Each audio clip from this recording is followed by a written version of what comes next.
Hey, Rock Harbor Groups, I hope you're having a great evening so far. Yes, and we are in our second week of community groups, and hopefully you guys were able to launch that first week well and get to know each other. And by now, really, in the second week, you should have it figured out that Circles are better than rows. Circles. And ovals are decent. Ovals are okay too. So Yes. do what you have to do right now to get in circles. If you're in rows, man, you guys just need to get it figured out. Seriously. Come on now.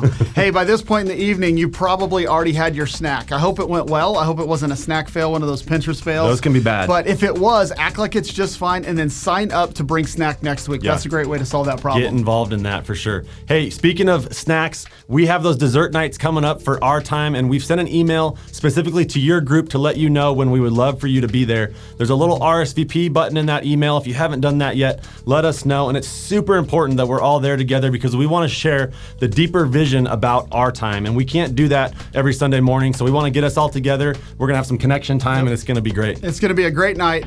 It's also important to let us know if you're bringing kids. We want to make plans and preparations for that. So can't wait to see you there for that. Hey, in our time, we're studying the life and the book of Nehemiah and how God set Nehemiah apart to do something really unique.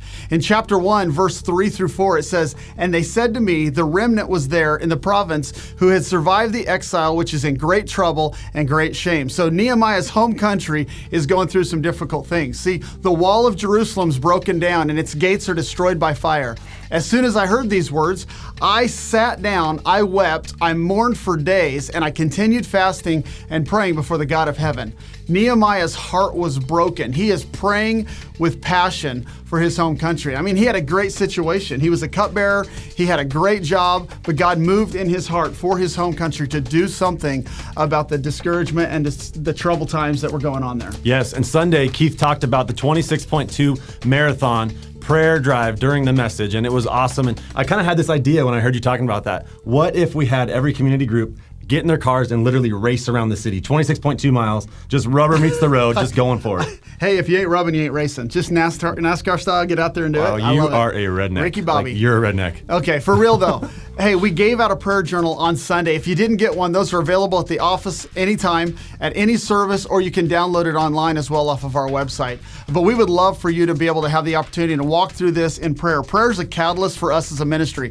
It's not just important for us to pray during our time, it's important all the time. So we want to carry that out, and we have a lot of scripture in there, and it's a great chance for us to connect through prayer. Our time is a time that we as a church are narrowing our focus and our vision and our mission.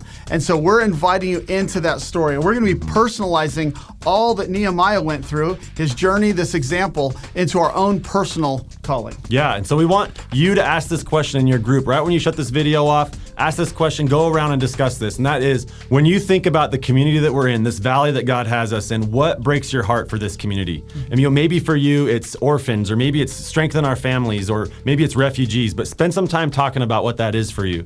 And then at the end of your group, spend some time in prayer, a little extra time tonight, praying specifically for our community and those things that are breaking your heart.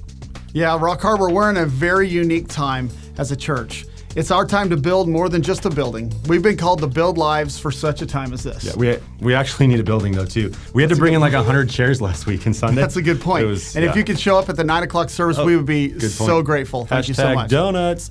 Hey, well, have a great study tonight. We're so thankful for you guys, and we love our community group leaders for opening up your homes to people. Have a great week, and we'll see you next Sunday.